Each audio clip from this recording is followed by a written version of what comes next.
घर और गांव छिन जाए तो बचती है सिर्फ बिहड़ की गोद। हल को लोहा अगर हाथों से छिन जाए तो बचती है सिर्फ बंदूक।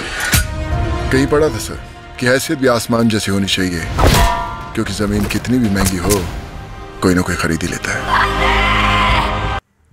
নতুন বছর হতে যাচ্ছে বলিউডের জন্য বিশাল চ্যালেঞ্জিং।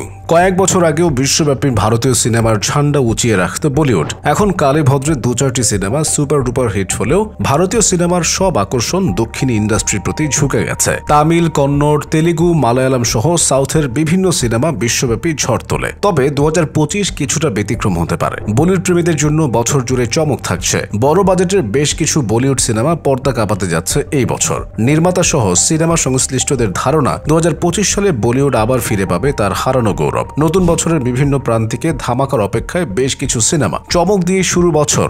2024 শুরুতে বেশ কিছু সিনেমা পর্দায় এসে আলোচনায় না থাকলেও জানুয়ারির শেষে এসে ঋতিক রোশনের ফাইটার দিয়েই মূলত শুরু হয় বলিউডের পথ চলা। এবার অবশ্য শুরু থেকেই থাকছে চমক। নতুন বছর শুরু হচ্ছে সোনু সুদ, নাসিরুদ্দিন শাহ এবং জ্যাকুলিনের অ্যাকশন থ্রিলার ফাতা দিয়ে। তবে মুভি লাভাররা অধীর হয়ে আছেন অজয় দেবগানের আজাদ, শাহিদ কাপুরের দেবা, অক্ষয় কুমারের স্কাইফোর্স, সানি দেওলের লাহোর 1947 আর ভারতের সাবেক প্রধানমন্ত্রী ইন্দিরা গান্ধীরূপী কঙ্গনা রানাউতের ইমার্জেন্সির জন্য।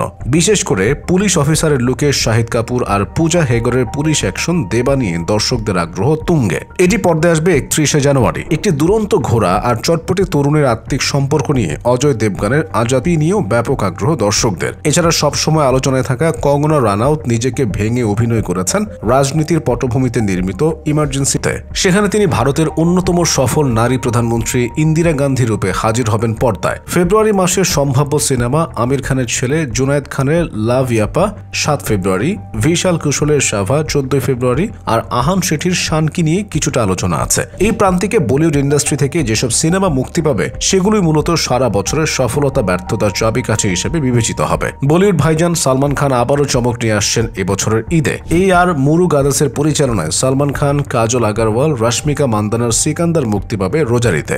বিগ বাজেটের এই সিনেমার মাধ্যমে সালমান খান আবারও নিজেকে খুঁজে পাবেন বলে বিশ্বাস করছেন। এপ্রিলের 10 তারিখে মুক্তি পেতে যাচ্ছে কমেডি ড্রামা জলি LLB 3। বরাবরের মতো অক্ষয় কুমারের সঙ্গে থাকছেন আরশাদ ওয়ারশি, হুমা কুরেশি প্রমুখ। 18 এপ্রিল অ্যাকশন ড্রামা সিনেমা জাট নিয়ে হাজির হচ্ছেন সানি দেওল, রণদীপ হুডা। মে মাসের সবচেয়ে আলোচিত ছবি রেড 2। অজয় দেবগনের এই সিনেমাটি নিয়েও রয়েছে ব্যাপক আলোচনা। এখানে আরও থাকছেন রিতেশ দেশমুখ এবং বানি কাপুর। এরপর হাউসফুল ফ্র্যাঞ্চাইজির পঞ্চম পার্ট হাউসফুল 5 আসবে জুনের 6 তারিখে। যথারীতি এক ঝাঁক তারকার উপস্থিতি থাকবে হাউসফুলে। অক্ষয় কুমার, সঞ্জয় দত্ত, রিতেশ দেশমুখ, অভিষেক, ফারদিন, চাঙ্কি পান্ডে, জ্যাকি শ্রফ, জ্যাকুলিন, নার্গিস ফাকরি, সোনাম বাজওয়া। অভিনেতা অভিনেত্রীর লিস্ট কিন্তু আরো অনেক লম্বা। সাজিদ নাদিয়াদওয়ালার প্রযোজনায় এই সিনেমাটি বরাবরের মতো কমেডিতে ভরপুর থাকবে। যশ রাজ ফিল্মসের ব্যানারে 2019 সালে ঋতিক রোশন টাইগার শ্রফের ওয়ার পর্দায় আসার পর সব মহলে প্রশংসা পায়। স্পাই ইউনিভার্সের দুর্ধর্ষ এজেন্ট কবির সিদ্দিকের চরিত্র নিয়ে ফ্র্যাঞ্চাইজিটির দ্বিতীয় কিস্তিতে হাজির হচ্ছেন ঋতিক। এবার তিনি মুখোমুখি হবেন